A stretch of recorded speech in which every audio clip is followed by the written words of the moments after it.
and welcome to this new episode of In Conversations with. Our today's guest is Mr. Ranjan Singh, sir. Thank you, sir, so much for joining. How are you doing today? I'm good, and thank you for having me here. Look Sir, forward to this. it means a lot to us that you agreed to join in today with us. And I want to start by, going back, like which we kind of asked with everyone, that how exactly did you get into the film industry? What was your early days like in the film industry? And how did you actually get in here? See, to be honest, I'm talking when I was doing my graduation in 97, 98, I had no idea that you could actually work in films. Okay. Uh, I came from a very humble background and there was no exposure. And I was growing up in a place called Baroda in Hmm. Gujarat. So I had no idea that way. And I think with uh, kind of a lot of kids who were probably doing MBA, I don't know, I got into it in like a very normal college. And again, we had no plans. It was when I went there in Ahmedabad. There was this. My college was Som Lalit Institute of Business Management. Is when I got a bit exposed to advertising. When there was a subject, we were very lucky. That year because we had a lot of faculty shared between a lot of IIM faculty used to come there. To give us guest lectures and all. So that was the first time I got interested in advertising. Uh, and then I got into advertising into an agency called Cognito that time. Okay. But say about a couple years from after I got into advertising is when I started to seriously think of probably trying to make a shift.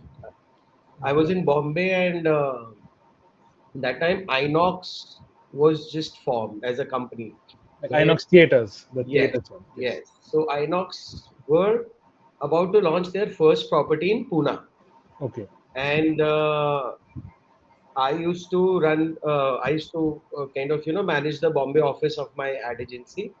So we thought we would pitch to Inox for an account. Okay. It was during that pitch when we made the pitch and we went and presented them, and that's when I that time Inox ka VP marketing was Jaideep Shetty, and Okay. that's when I met him, and then I eventually joined Inox. So technically, that was the first time I thought of like in that 1 year is when I came to Bombay and I thought of getting into movies, and then I got into theater, into Inox, into exhibition, which is when I then later after a couple of years I realized that exhibition is not really filmmaking, Yes. and then since then I have worked, so in a sort of a way I've come the opposite way. So I've run theaters, I have started multiplexes, I have marketed movies there.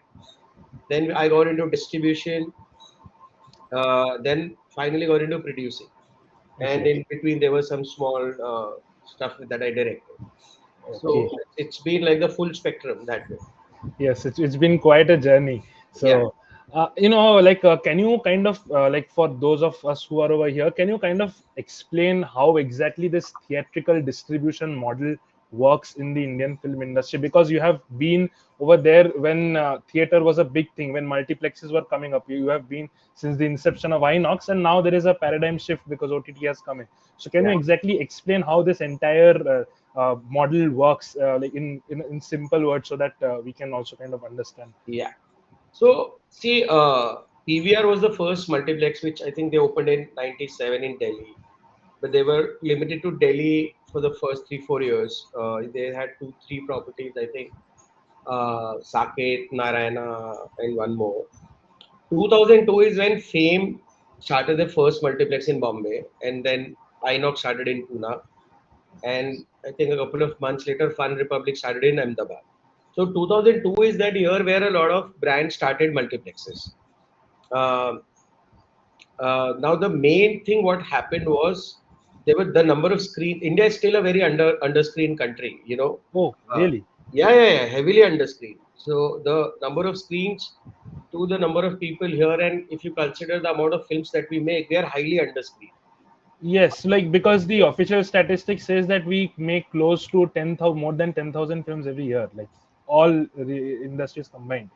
I don't know about 10,000 is that number true or not, but for sure we make the highest number of films Yes.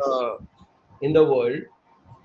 And I think, if I remember correctly, from the FICCI report last time, we roughly have 8,500 screens, Okay. uh, which is very low, compared to the consumption. And out of those 8,500 screens, I think 4,000 are just between Andhra, Telangana, and Tamil Nadu. Okay. Yeah. So the rest So of like the the South Indian belt has more screens compared to rest of India. heavy, yeah. Because and that's why the South Indian movie, theater consumption is very high compared to the rest of the country. They love, but the South Indians love to watch their movies in theaters, and Yes. it's it's there. Also, there are other policies and other stuff also. So, the ticket rates are controlled in those states and stuff, so which helps. Yes. So, so coming back to the question, that 2002 was the year when a lot of multiplexes started coming up, which kind of changed the Indian exhibition scenario. Before that, the change had happened when the film Hum Aapke Hain Kaun had come. Okay. Before Yes. that, again, the theater consumption was going down. All But right. that movie came a lot of, and Rajshri, as distributors, used to have this great practice of ensuring that wherever their film used to release, they would ensure that the theaters are clean, loos are clean, and that time that was used to be a big thing, because the women toilets or whatever, Yeah. so they would ensure that the theaters are in great good shape. Okay. So after that, again, post 94, theater consumption had gone up, and then the next shift happened, like I said, in 2002, when a lot of multiplexes came, and suddenly you had options of going in the same theater and watching more films than one, Yes. which also helped distribution, because now smaller films could also find a place in theaters. Earlier, it used to be very, very difficult. Yes. With multiplexes, you could have smaller screens, as low as, like here at PVR Juhu, there's a small screen of 120 seats, Yeah. which can suffice a good indie film. So, and it can run there, because then your costs and everything is covered, and you can still make money because it's a small theater. Yeah. So that's how the change happened. A lot of multiplexes started playing these smaller films, and because of the supply and demand, a lot of good independent films started getting made. Okay. Right? And that was the 2002 to 2006 was that period, where, and then that's why if you go back and see, and there's a lot of directors who came up then, and a lot Yes. of the so-called uh, medium-sized content cinema started coming up. Yep. Correct? And you saw some brilliant films in that time. Yes. So, and from there, it was a great time. I think theater consumption just went up, and I think slowly, all the mainstream films were doing so well. All the big star films and stuff, Yeah. that till I think till I think the pandemic hit.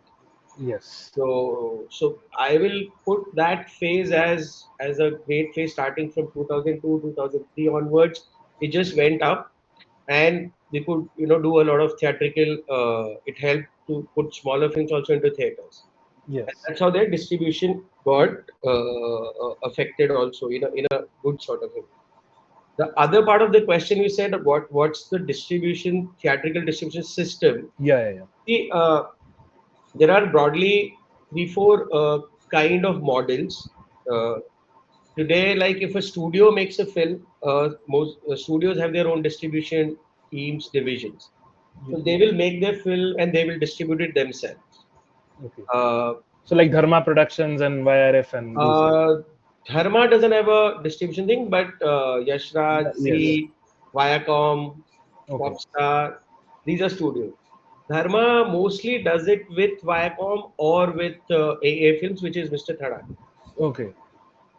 Which is then that's exactly the second model, where you are an independent producer. You could reach out to an independent distributor, and that distributor will release your film across. He can put up a chain where there would be sub distributors, There would be regional, there would be territory distributors, and he'll put up that network and release your film. Yeah. The third model, also on paper, is for extremely small films where you can approach the theatrical chains directly. Okay. Where so technically there's no distributor in between. You yourself become the distributor and you release the film. But this will work if you have a smaller number of theaters. Yes. Like a couple of films that I have distributed, E Baleu and Superman of Malegaon, they were done like this. Okay. I Okay. spoke directly to a theatrical chain and kind of released the film myself there. So these Yes. are broadly the three four things. See, actually, there's no as such. There's no supposed model. You know, Okay. there will be times that all these three also could be mixed for a certain film. Yeah. Yeah. Yeah. Where a Correct. studio is distributing the film, but say for a certain territory, that studio might go and tie up with a sub distributor, Yeah. right? So that's how the broadly, but yeah, to explain, that's how broadly the distribution system. Yeah, so like you told just now about these directly, makers of the film distributing to the theaters. Is that culture, very much prevalent in India? Because yeah, in the US, yeah, there are independent theater houses where people actually go to see their films. But actually, let's say a student makes a film and he or she wants his or her their film to be theatrically released. So like, is that a like what is the real scenario of that model in India? Like, is there actually, is it commercially uh, profitable in a way? You Because tell me. so yeah, like we obviously, like, this is the first time because actually till now me also personally, I didn't know that this model existed, like the last model where you can directly approach the theaters. Because I did not actually come across any much of the news or something like that, that theater like they're directly getting distributed, or at least it might have missed my attention. So like, what is, like, for the last model, I'm especially asking, what is the thing So like? see, like I said, technically you can do it. I have done it for some of the films. Yes. Like I said, there was the first Indian Ocean documentary where I was a part of the uh, uh, release. Yeah. We had spoken to one cinema chain and big cinemas that time, to be Yes. specific, and then they agreed to release it. Similarly, Superman of Malegaon, Yeah. first I had spoken to PVR, and then I think Inox also joined. Yeah. Same Ibaleu, first I spoke to PVR, and then Inox came, and then Cinepolis also joined. So Okay. it all depends, yeah. So I mean, if you want, you can do it. There's no Okay. problem. There's also another way, which used to also happen earlier, is if you have funds, you can actually book theaters also and show your film. Okay. Yeah. So earlier, what would happen is, if I'm confident of my film, and if as a producer, I will book a certain theater for say one show a week, and then I will, which means that I get all the tickets and then I can distribute. So, Yes. and if people come, the theater would definitely like to play the film, right? Yeah. Yeah. Correct. So, Correct. so prevalent or not prevalent, I don't know, but it's possible. And like right now, also next month, I'm trying to release a film a bit early. It's a national award-winning film, and we are trying to put it to at least 15-20 theaters. Okay. So yeah, so these are like passion projects which I keep doing on Yes. the side. Yes, Uh, that's great actually. In fact, Superman of Malegaon, I remember watching that film. It was like it was the first time I was watching one Indian documentary film which I'd watched at full length.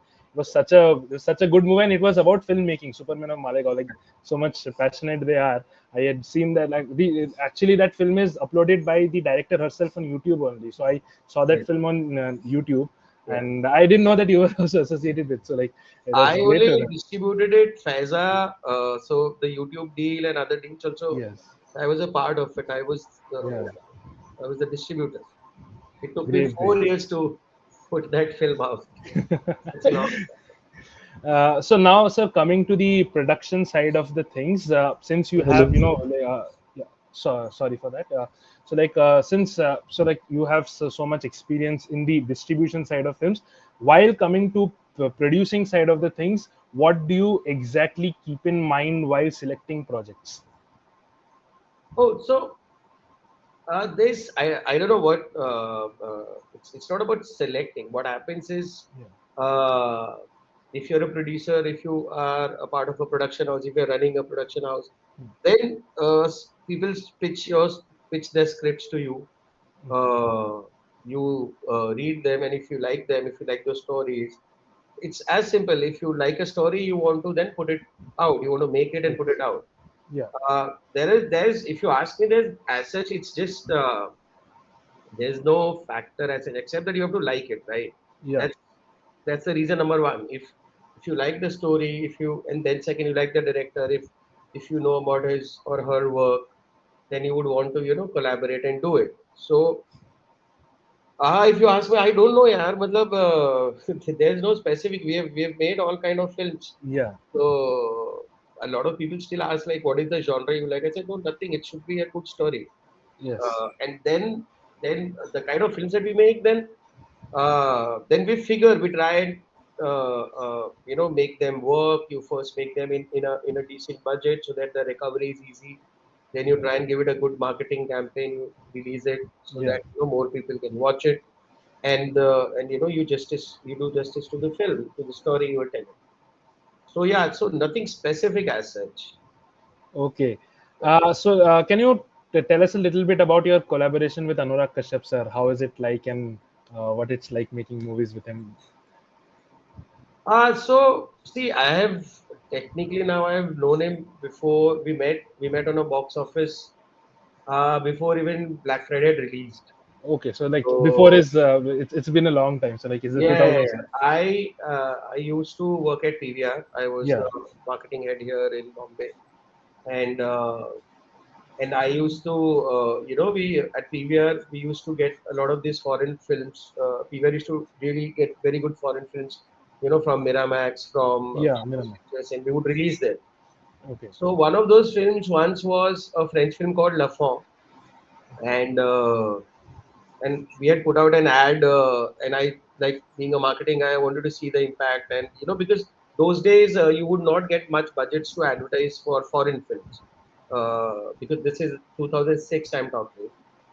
So So like foreign films, as in like the not the mainstream foreign films, or yeah, like the niche like foreign films, let's like say the French films, like festival winners. yeah, yeah, yeah. Like you'll be surprised, like when Kill Bill was got, I don't think Kill Bill really ran in its Oh, first run. Yeah, because it was very like yes. it came from Miramax and all.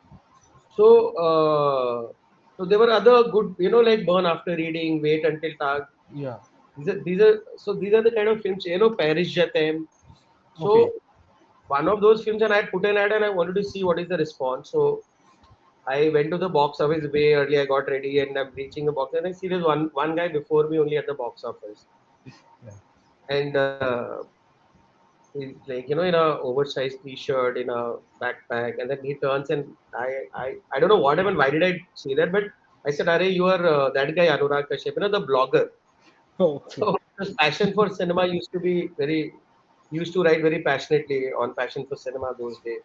Okay. There were a lot of good writers who are now big filmmakers, Vasan, Neeraj Gewan, Yes. so many. They used to really like, and we would read, because this was the first time as younger people we used to feel, okay, this is the kind of stuff we want to look forward in our movies, and why is it not happening?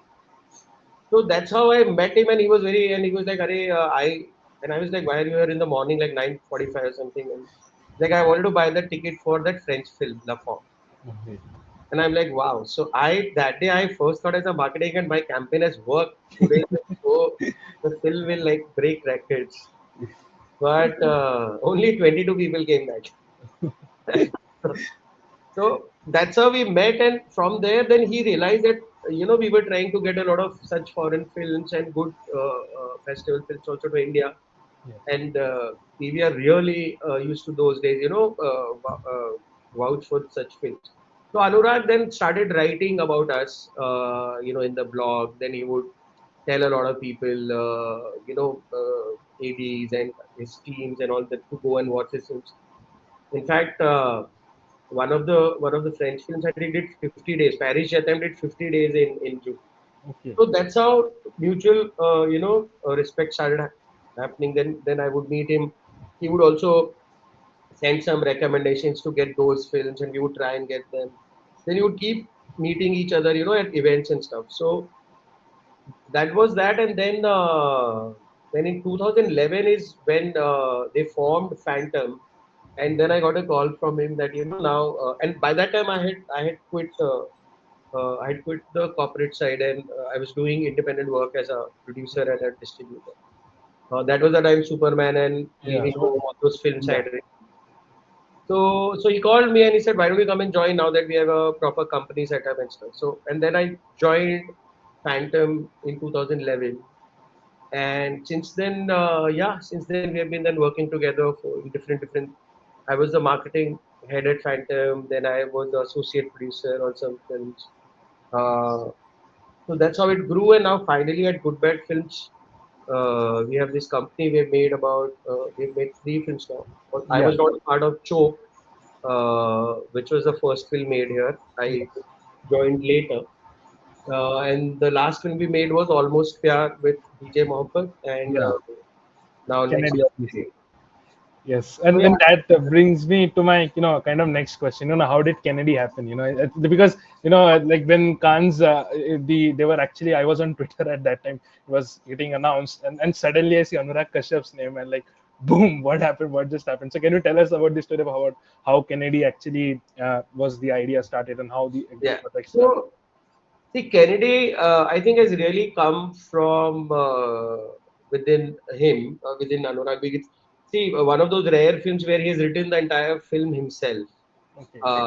I think there are only 2 films. I think he has written Ugly himself, and I think only Black Friday, which was based on a book. Yeah. So he uh, he had managed to go to Cannes in 21 when there was lockdown and all, Yeah. and he probably saw some good films there, and he came and he said, "I'm now really inspired, and I really want to do now stuff that I really like." And then he sent us a script in 20 days, Okay. and which was Kennedy. And to be honest, it's one of those rare scripts where 70% of what we read in the first draft is there in the film, which Okay. is rare for an Anurag Kashyap because he keeps improvising. Okay. So yeah, so I think it was really close to his heart, and very passionately. And then we made the film, and Z was the studio who were very who have been an excellent partner, in supporting us and stuff. Hmm. So and yeah, and post that we shot it last year, summers and rains, and then we finished and sent the film to Cannes. Yeah, of course. Yeah, the announcement was definitely a surprise. Even we thought probably because there was actually no intimation or nothing like that. Okay. Normally, at times you might get an intimation, but this time there was none. And in fact, Anurag was traveling to Chennai only. I remember he was at the airport because he was going to shoot. Okay. Uh, because he's a big actor in Chennai, right? He does a lot of films. So, so he called me. He called me from the airport. That was the first time he was, and then the next day was the formal announcement at the press conference. Okay. Okay. So yeah, so we were also there, and then the next 1 month we had to finish the film, fully. Yes. For And yeah, the and then went to Cannes. The best part I think was the reception that we got there. yeah. Which has been really special. Uh, One, it was a midnight screening, Yeah, which midnight screening, started correct. about 12:15 odd, and then it went on till 2:45. And it was amazing to see that almost 2,500 people at that point in the night, and most of them uh, were foreigners and stuff who Yes. probably their Hindi is not the main language, but they all loved the film, and then the appreciation that happened. That was really humbling and Yeah. amazing to see that. I, So I remember watching it on YouTube. Actually, the second day they released the Rang wall, the Rang, they like the standing ovation, and everybody's giving that standing ovation, and it premiered at the Grand Theater and Lumiere, right? yeah. Yeah. So It was it's the like first the time any of Anurag's films had yeah, yeah, yeah. premiered there. So, now coming to cans, can you, like many of us over here are, very much passionate about films and aspiring filmmakers too. Yeah, being at IIT, but aspiring filmmakers still. But at the same time, can you kind of tell us, what it's like for a film, like let's say, students like us making, sending it to cans, then what is the entire process like? Because I personally, let's say, the cans website is very, it's there are so many categories. There is directors fortnight, there is the critics week, there is the main competition. Then can you just give us a brief walkthrough as to how to eventually go through the process for submitting to festivals like Cannes or Biennale or Venice or any of these big festivals, actually, for beginners, like for students like us? See, can I think that way is quite. It's not very difficult to understand because they have different categories for first-time filmmakers. Yeah. Like uncertain regard. Then I think uncertain regard they allow one or first two films. They take that in official. Same I think. Uh, Director's fortnight if you have premiered or something first five something like that, so it becomes easier for you to choose that. It's better to apply as a first time filmmaker in that category because the competition will be slightly lesser rather Hmm. than the main competition, where almost everybody would be competing. Yeah, So okay. that's why those 3 4 sections help, Yes. so you can choose that where you want to. The other thing is, of course, is the kind of film that you have made. So if you go and see these top five festivals, which are five, six festivals, Cannes, Berlin, Venice, Sundance. Sundance, or Toronto, TIFF, and Hmm. all, right? So if you go and see, there are certain kind of elements they look for in films, Okay. So you could, depending on the kind of film you have made, you can try. You should try for a premiere to a certain festival, So that helps, like like Busan prefers a lot of humanitarian story, so it Yeah. becomes easier that way to choose because the other thing is that most big festivals you will only get to premiere obviously at one, and then probably it becomes difficult to play at other the top five. Yeah. Yes. So very few films play more than like at one or two big festivals. Yeah. So you should choose your festival carefully to begin with first. Make a calendar because the like Berlin is February, and then the next big festival happens in May. May. Cannes is in May. So depending upon, so Cannes is a great way to start. If you select, or any other big festival for that matter. Rotterdam is January, but then there's a gap. So also for the producer, because if once you made the film, probably the stakeholders want to release it and exploit the film. So the cycle that you pick, that okay, I'm going to start here, and for the next 5 or 6 months I'm going to continue the film. Like our plan with Kennedy was that only. So if now Cannes has happened, we are going to some 13 odd festivals and finally end at Mami in Yeah. Bombay, Geomam. Yeah. and then release the film. Okay. So yeah, there has to be a festival strategy for sure. All right. Also, once your film is accepted, what you go and do there is also very important. Okay. Because see, a festival is like an ecosystem of its own. Getting acceptance is one, but what do you do there to really build on it? You have to ensure as many people watch a film. For that, probably you want to go there a bit early, try and find out who are the best journalists attending, or jury members or whatever, if it's in competition and all. How do you talk about your film? How do you market your film at a festival? That itself is a different world altogether. Okay. So depending upon, like, and all of this of course requires a lot of funds. But if you don't have funds, then you have to be creative. Then you have to think of various other ideas. How will you ensure at a festival more people are, Yeah. interested in watching a film? So yeah, those what kind of creatives you're gonna put out, what kind of posters you'll put out. So, and you also have to keep in mind that we come from our stories come from a different culture. So Yes. Like for example, the poster we made for Kennedy, Yeah. we actually changed our campaign for Can. This was, Okay. if we would have released it, and this was not the first poster. But when we got selected in Midnight Madness is when we thought of doing this kind of a poster, All which is right. which is a very giallo style poster, very genre specific kind of. Yes. Yes. So, so yeah, the all these things, have to be thought through. But Okay. but like you asked this for first time filmmakers, so first is of course go there, learn, and you'll keep learning.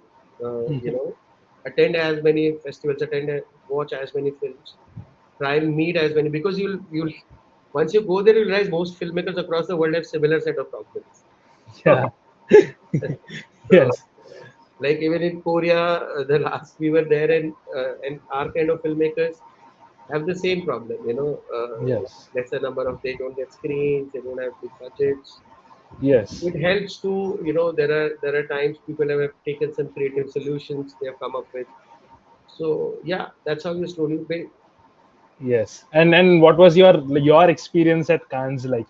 Being around all these big stars, and how was it like? What? So this time was different because this was my first film as the lead producer. I've been there earlier twice Yeah.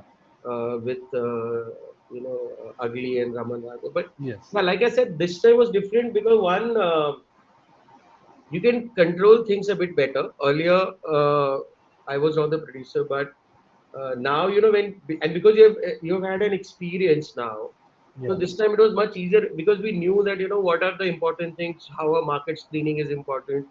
Uh, to ensure all your guests get their pass because all these small things become a big thing.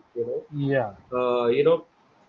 Making sure that every guest you're inviting gets his pass or her pass. You don't have much control on the seating, but you also advertise in whatever your sort of a way, on online tweet whatever you try and create. Like I said, your creative should work. Like a lot of people there told us that they love the poster. One Yeah. of the other reasons I also felt the film traveled so well was because of the title, because Yes. It uh, was a it's a it was a great universal title. title for people to remember. You know, Yeah. so all of these things mattered. So yeah, this time was, like I said, very special. One, of course, because of the Grand Theatre, and second because of the reception that we got. So that made it Yeah. absolutely special. In fact, now I remember the first, like after it was announced that it is selected, there was just actually first two stills which were released Yeah, from Kennedy. So like it was Vikram Bhatt's, that with the gun in a very red room kind of a Rahul thing. Bhatt. Yeah, sorry, Rahul Bhatt, sorry. I'm so sorry. Yeah, so like there were It's like two still stills released, and then the poster was released. it's still four stills only. That's Yeah, exactly the strategy. So yeah, if you go and see yeah. at every city we go, it's the same thing. He's sitting on Yes, the yes, same yes. bench. And Yeah, yeah. also the idea also is to have fun. See what Yes, happens, and this again I can say because a lot of experience is now gone by, and a lot of what I've learned is a lot of people think festivals are this probably very serious things happening where people just go there and discuss cinema in probably a textbook yeah. or an academic sort of a way, but it's not. Festivals are a lot of fun. Okay. It's a lot of fun, like, and you learn so much about Yes. different cultures and different filmmakers, like some of the Korean filmmakers, and earlier we were wondering, my wife is a very big Korean content fan, cinema fan. She was wondering that she wanted to meet this actor and how will she do it. She just went for the screening. That guy was standing and Yeah. welcoming every single audience member. Wow. Song Joong Ki, he's like so big, but and that is when you learn, like, wow, these are the kind of things you could also do. Correct. We normally we try and take as many people with us from a crew and all. Yeah. This time we had also taken a couple of directors who are working for us, and Yes. uh, those are not the kind of directors who have ever said they want to make films for festivals. But when they came to Cannes with us and they saw, and then at least both of them said, "Yeah, probably we are gonna make a film which can go to Cannes," because it's a lot of fun. Yes. So, Yes. so my idea now also is to try and break this whole thing that films which go to festivals are not are serious, or are Yeah. not entertaining films. They are Yeah. very entertaining. You know, you see Yes. all the winners this year. They're great fucking films. Matlab, very Yes. entertaining in their own way, very engaging, trying to still make a difference, but definitely engaging for sure. Yes, like in fact, like Parasite, which won Palme d'Or, that is such an engaging film. So Yeah. it's not any of that art house. It doesn't fit in that kind of a Absolutely. genre at all. Absolutely. Um, even Pulp Fiction, so that also won the at 1992. They Uh, still have a hoarding of that at one of the squares. When, for when Pulp Fiction. yeah, when they had 1994 when the cast had visited there. Okay. Yeah. So it's actually very interesting to because many people over here actually don't have any idea about how film festivals work, because they think that you have to make a certain yeah, obviously, as you said, that you have to make a certain kind of film, but at the same time there is no hardbound kind of thing that you have to make a serious No, when film. I You have say a to. certain kind of film, Yeah. means I'm saying you make a film and then you choose a certain Yes. festival, is what I said. Yeah. Choose the film that you want to make. Make an honest film. Tell the story Yes. the way you want to tell it, you know. Yeah. Correct, And correct. then you can choose. There are some things smaller here and there which make a difference. Otherwise, always make your film, make it very honestly, and I'm pretty sure then it'll go, it'll travel there. Yes, and like I also wanted to ask this, that film festival, especially for independent films, these film festivals also are a very important part of the like the release strategy, right? The distribution strategy, because many films get bought in the festivals. So, can you tell us a little bit about that? Because I've heard many of these independent filmmakers say that they go to a festival and then they are like, yeah, it got sold in the North American market, it got sold in the UK, in the European market. So, Correct. apart from this academy of this this critical side, can you talk to us about the the merch do film? Correct. What is that side of the festival? See, uh, for smaller independent films where you feel these stories can travel to a global audience, festivals Okay. are important in a lot of ways. One, the best result could be like you said, you go there, you show the film, a big distributor gets interested and buys it. Yeah. uh, I'll say in the last 10 years, the best success story is Lunchbox. It Oh, got yeah. picked at Cannes by Sony. They took it to some 80 countries, had a great run, then the film did very well. Right? So you could also thrive for that. Yes. The next possible better result could be that, say, a certain territory, like say North America or somebody distributed from there gets interested and that person picks it up Yeah. and gives you a release and whatever. That Yeah. itself is also good. Third, if you go there as a filmmaker, let's assume the film doesn't get picked up by anyone, but because you'll be there in the brochures, in all the literature, your film has been screened there. The buyers, the salespeople, the sales agents, and everyone, they keep coming back every year. So they definitely register. Okay, this guy's film had played here. Yeah. So that itself helps for you as a for your personal branding, right? That Yeah. okay, this guy was there, and so next time, probably for your next, so it's not just one particular film. You're also working. It's your career. So maybe on your next film, when you're probably applying for, say, a grant, Yeah. or you are applying for a co-production deal or something, if you mention that okay, my first film played at a certain festival, Yes. let's assume it didn't win anything or it wasn't picked up, but still that Yeah. itself holds a lot more value. Because Yes. I Correct. will then look at you, oh, you made it to a Cannes, you made it to a Pingya, you made it to a Busan, you Yeah. know. So it can help you indirectly in that way. So Correct. there are a lot of ways like festivals contribute for independent filmmakers. The other thing, like I said, you will meet interesting filmmakers, interesting producers from other countries, and the way the whole content thing is working, there is so much of exchange of ideas now. Remakes are happening, cross country Yes. productions are happening. So all of this exposure is really really helpful for a young filmmaker like that. Yeah. So it's like the resume building kind of thing, even for Absolutely. films. It's like the resume That building kind of thing. I'm saying that is definitely there. Yeah. That's a very big reason. And Yes. then if the film gets picked up for even one territory, two territories, five, maybe Yes. across the globe, there are a lot of these channels which pick documentaries and stuff, Yeah. which Yeah. which in India we don't really have a culture of as of now, Yes. But all that breeds is now playing on HBO, right? Yeah, So and yeah, it yeah. was definitely watched at one of those festivals only. Yes. So yeah, so it definitely helps. It's of great help. Yeah, yeah. And so, like, when is actually Kennedy releasing in India in the theaters? I think it should release around November, December. Like I said, Okay. Mami is happening in the first week of November. That should be our last festival because that's how we want to come home and then Yes. then we yeah. So, like, okay, so guys, so that's a Film Society exclusive till now. So November and December, we should expect to watch Kennedy. And before I move to the audience questions, I just have one last question that for beginners like us who want to actually get into the film industry, what are your tips that we should keep in mind while pitching to producers like you? Let's say. See, for pitching, definitely, before pitching, I'll tell you what happens and Yeah. what's a common thing and what. Let me tell you the the thing that should not be done first. Never Okay. rush into your pitch. That is one thing we all get very irritated with. People come with their okay. Of course, everyone is passionate. Yeah. Otherwise, nobody in India. I don't think we are still choosing films as a career option because it's the best paying option. No, Yeah. 99% people I think working here or first generation people who are working in films are because of their passion only. Yeah. So do not come and sell your passion to me. Okay. Come to me with a great script. Yeah. Correct. Uh, Yes. the like that's how we discuss in office. The biggest irritating thing we always hear. Oh, I have come from this small town. Are boss, everybody has come from a small town. How does that qualify you as a filmmaker?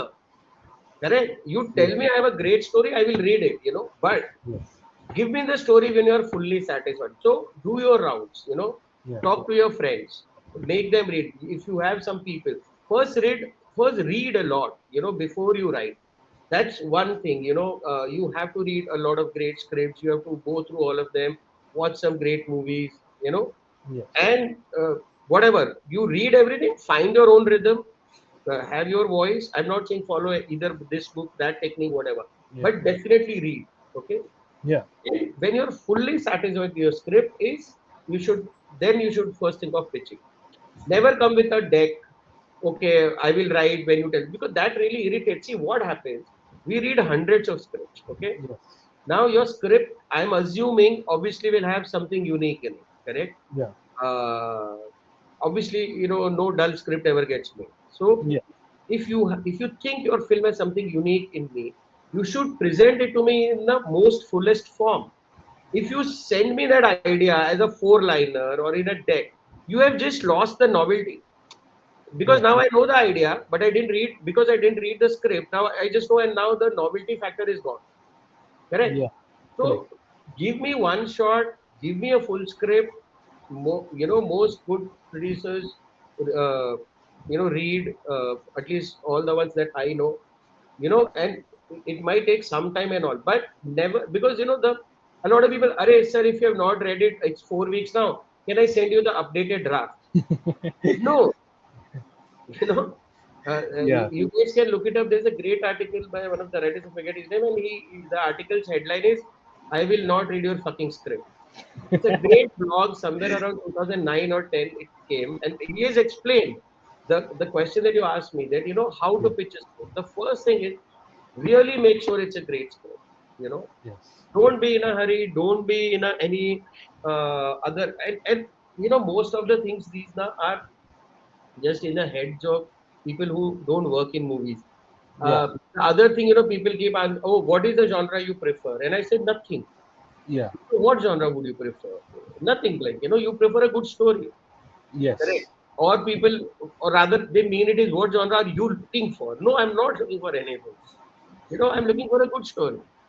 So Yes. that's probably my biggest or my strongest advice to anybody. When you're pitching, really work hard on it. Make sure you make at least good 5 7 people read whom you trust.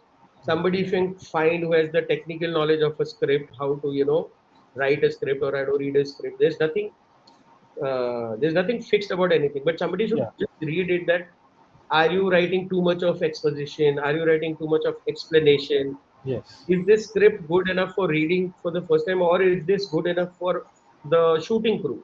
You Okay. know, Yeah. There's a shooting script and screenplay yeah, script also. Yeah. because if you're going to, on my first 5 pages, if you are going to just explain to me, oh, there'll be this painting on the wall, the chair Yeah. will be that color, you're just making my mind fatigue, right? Yeah. It's great for your crew when they get a script like that. They'll know exactly, and you can probably straight go to shoot because you've Yes. written down everything. But is it really a good script to read for somebody who doesn't know the story, or probably somebody who's not going to be involved in your day-to-day filming? So these are the kind of things you have to think through. Because Yeah. the one thing it has to be is it has to be a great entertaining script, Yeah. Correct. right? So that's probably, I hope I have answered your question. Yes. Yes. Yes. That's my Definitely. advice. Definitely. Yes. And so that was great advice. Thank you so much. And I will now open up to the audiences. So, guys, if you have any questions, you can just raise your hand. Till the time, I'm just going to open up the. Yeah. So, Om Prakash is. he's. I request you Yes, you for. can. You have to come here, give an audition, go to the casting guy, and if your audition is approved, then you'll get a role. Sir, where I need to come? Bombay? In Oh, the office. Bombay. Yes, No, I am no, no. from. There are casting agents all over here, Okay, and okay, sir. because we do most of our casting through our casting agents. Yes. Looks like Akash has a question. Yes, Akash, you can go ahead. Hello, sir. Right? Yes, sir. Sir, I have two questions, and one is the subpart of that first question. So the question is, like, don't you feel that making films have a geopolitical impact? Of course, making not. I'll not say making films. I'll say certain stories have that. Maybe not all films would have, but yeah, of course, certain stories have. Yes, sir. If they make a impact on this they make a geopolitical impact. Then why sometimes films are made in places like Turkey? Because as we know that Turkey is not a good friend of India and he supports anti-India elements. So why don't the directors feel like not making films over there? So I am not really sure I got your question, but when you say Turkey is not a friend of India, what does that exactly mean? If I mean, like he supports Pakistan in that POK issues and all, and even after that, also directors used to go there and make films and some part of films. Like, See, if I'm pretty sure whoever or whichever director is going there are going there for a reason because the story probably demands that, you know. And when you're creating, say, a cinema or trying to tell a story, and if a certain thing is that way required or a certain location is required, then you'll probably go there because you want to tell the story in an authentic way. What you're saying is mixing two, three different issues, and I think they are separate stuff. But yeah, unless of course there is some other reason that we are not aware of, I can't really comment on it. But if probably a story requires a certain location, then you have to probably, right? okay, sir, I got Yes. your answer. Thank you, Thank, sir. thank you, Akash. Our next question is from Ikanika. You can go ahead. Sir, I wanted to ask how relevant is education for going into a career like direction, like IISc? Does Uh, direction, Your voice is not available. Can you write it? Is not audible. Can you write the question now? A lot of disturbance is coming. yeah, Can you just yeah, write the question down? I will read it. yeah. We can go to Ayush then. Ayush, you can go ahead. Yeah, am I audible? Yes, yes, yes. You're audible. Thank you, Shashwat. A very good evening to one and all. And first of all, thank you, Ranjan sir, for being here. It's glad to have people like you here in IIT Madras. Moving forward to my question, what I want to ask is, I actually had to ask a question. Back during my school days, I used to perform a lot in dramas, and we used to have like 5 to 10 scripts at a time. Okay, so there used to be a question like, which script should we choose? So, what is your viewpoint? Like, you might be receiving millions of scripts throughout the year. So, how do you choose the scripts? Like, what genre do you prefer, or which writer do So I you just prefer? spoiled this. Yeah, yeah, that was Um, actually answered, but still, I want to know more so about the same. see, like I said, yeah, and probably it should probably work for you also. Is see, whatever you feel is a good script. Some script that touches you in a certain way, you feel it moves you in a certain way, right? Or probably it just makes you laugh. That you have never had such a great laugh. Do you realize that, oh, it's such a funny script? you know so it could be anything that I'll say makes a certain impact. And the main thing, like I said, it'll only make an impact because if it will be engaging. Any dull thing will never make an impact. So when you read a script, we don't look for something ourselves. We read the script and judge it on its own basis, right? So to answer, like you said, you would have 10, 2, 3 scripts ready, and which scripts? I would say, whatever touches your heart the most, you feel like, this is something which I am very impacted from, uh, and I'll go with that one. The another sub part that I wanted to ask in the same question was like, if you choose a script, you need a good director. So, what is your viewpoint on choosing the particular director? Because the director is the person who will be portraying that script on the screen. Yeah. So, you need to choose it very wisely. Yes. So that does have a lot of factors. See, if the director has written his own script, then you are more or less, it's not a tough decision to make. But suppose if another writer has written a script, and then if you're looking Yeah. for a director, then there are a lot of elements you would want to. One, if you're going to choose somebody who has already directed earlier, then you'll probably look at their work and try and understand the nuances in the craft. Some other factors could be, what are the settings, story settings, and if you think that a certain person would be more suitable to tell this story. Like for example, suppose if your story is rooted, say, in a setting where the language is hardcore native, and you really think that the language is going to be very important, then probably I will choose a director who understands that language, not somebody probably who's very urban and who probably doesn't, know that regional language maybe. So similarly, there are a lot of other things, understanding of, the politics of the story, is how important it is. And so that's how you go about choose. That's one. You shortlist that way. Then we meet directors. We explain. They read the script, depending upon their questions, depending upon their comfort, they'll probably sit with the writer, understand what the writer is trying to say, right? And then if that also matches their own vision for the story, because see, script to screen is the real job a director gets, right? So how the writer is probably seeing it, because there are 10 different ways to film a scene.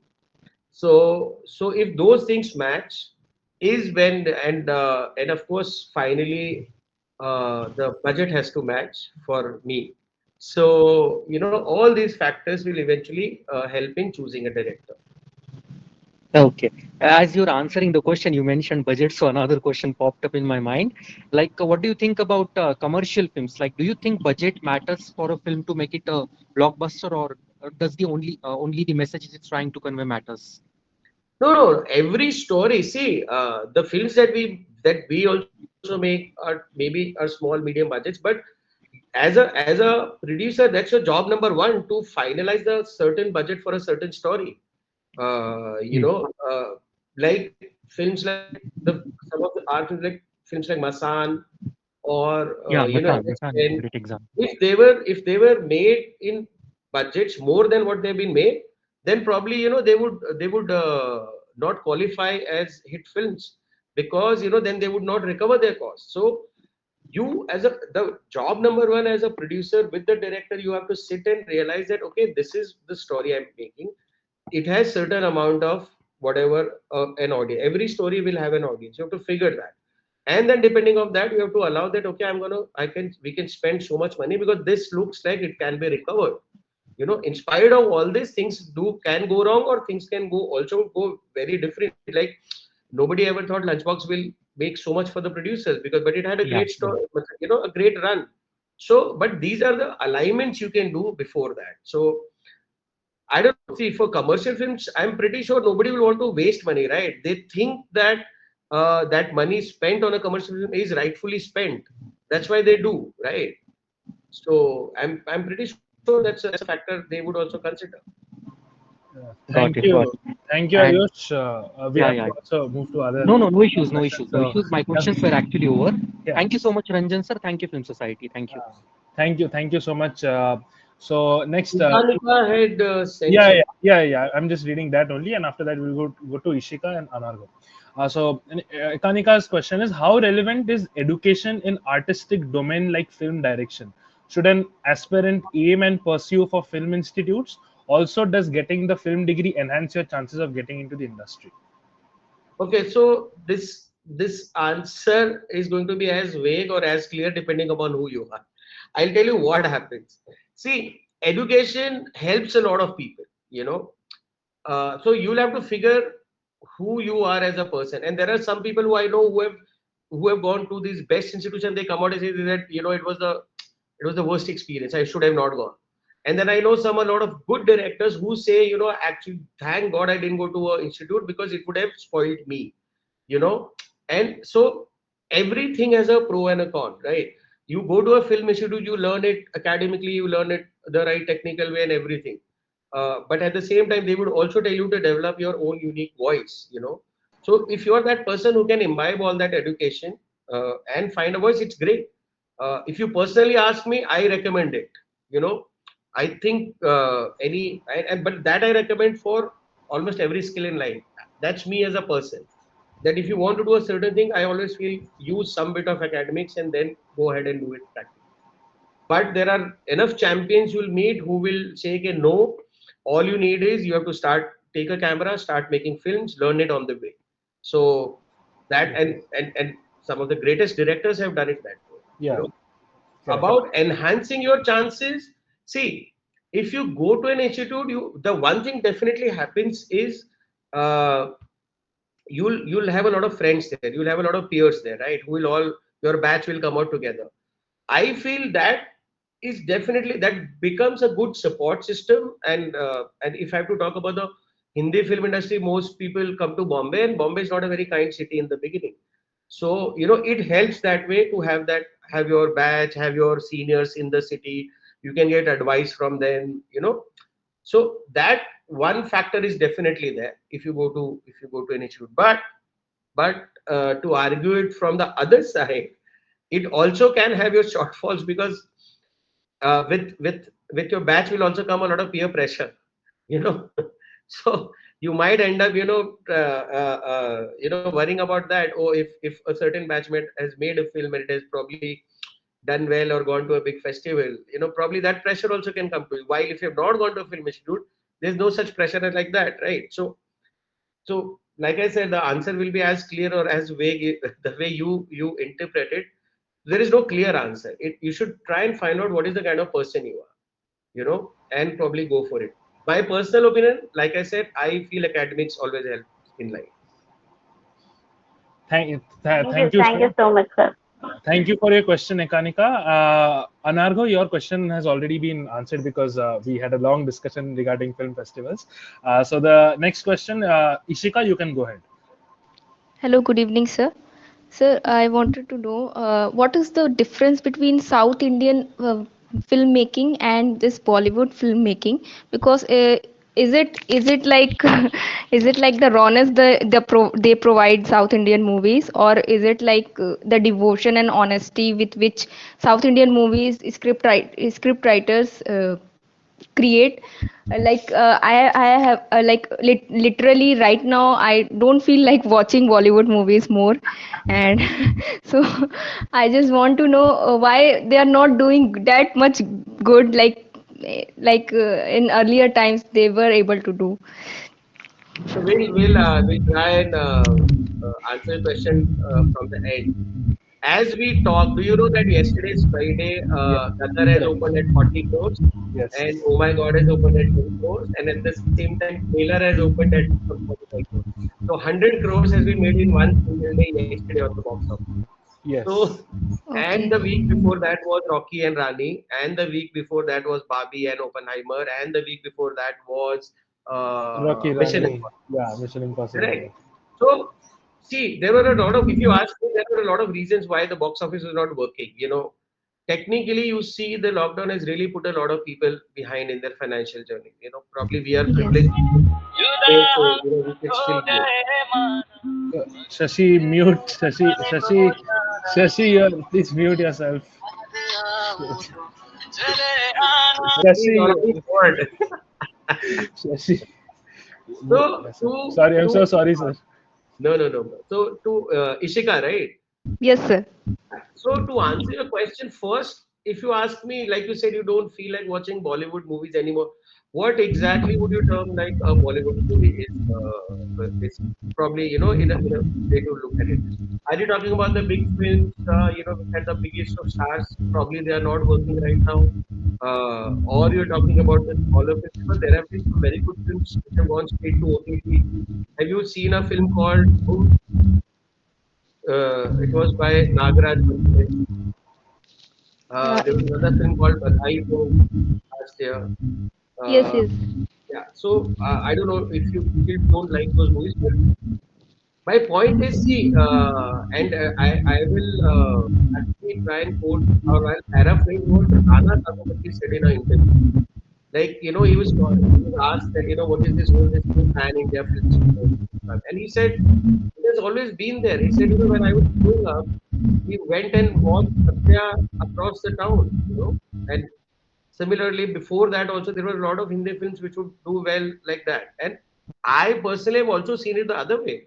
When I was running Inox, we had Misa Madhavan playing in Baroda. We had Anbe Shivam playing in Baroda. You know, so yes, maybe the propensity has now probably increased.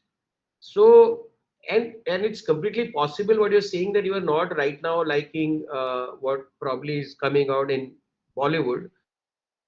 But I'm pretty sure it will change. Like if you see again Bollywood also, the writer directors are also the same guys who are churning out stuff on Netflix and Prime. Like Sudeep Sharma, one of the best writers at whom we have worked with, NH10 and Urta Punjab, has created two brilliant shows, Patal Lok and Kohra. Have Yeah. you been able to watch it? So my point is, when you say Bollywood, I say see it's the same people. They're also now working for a lot of shows. There are a lot of things which are going direct to OTT, and I am pretty sure if you look at all of that, you will find something that you like. Yes. Correct. Correct. Thank you. And now only we have time for one more question. So Ayush, you can go ahead. Hello, sir. Good evening, everyone. So I had this question like when you assign roles, so who do you think has a harder part playing that role? Like someone who has to play a hero part, or someone who has to play, for example, Kabir Singh, who was like more hated by the audience than love. Like, so which part do you think is harder to play? So like Uh, gray characters kind of thing is your question. So like for gray characters casting. Yeah. See, that again, that depends on the director. A lot of directors, if they want to say cast a guy who has not been casted, say in a certain sort of a way. Say, for example, an actor has played only goody roles, okay? But then there'll be a director who might say, "No, let me cast him in a great negative role. There might be actors on their own who might be looking to experiment. Like Shah Rukh Khan when he did Dar, or Bazigar, that time those films were rejected by a couple of big actors that time. Yes. But Correct. here was an actor who wanted to experiment, and there was a director who was convinced that I can do it with this guy. So these kind of decisions are very subjective and very individualistic. It depends upon in the career where they are and what they want to choose, right? Similarly on the director or probably on I these are decisions like a producer seldom kind of influences. These are mostly decisions which a director or an actor or the writer at times, when they're writing, when they are developing a character, there are suggestions from the writers also. Look, if we cast this guy, we can probably make him do this, certain sort of a way. So yeah, it's difficult for them. But to be honest, gray characters have been now around for pretty much 1.5 decades, and we don't really have black and white, except for, as Ishika said, some big South Indian commercial films. Otherwise most characters are great these days. So I don't think that is a problem. It's just that what the writer, what the director, what are they looking at, in the character. That is the decision they really think through and come to it. Okay, sir. Thank you. Thank Thank, you so much. thank you so much, Ayush. Thank you so much. I'm sorry, Rajesh, but we really don't have the time anymore, and that will kind of we come to the end of the session. Thank you so much, sir, for joining. I hope that you had a great time with us, and we all are very thankful Yeah, to you for joining. it was very good and some very good questions there. So quite happy. Go ahead, make those films. Thank you for this encouraging Good, words, man. sir.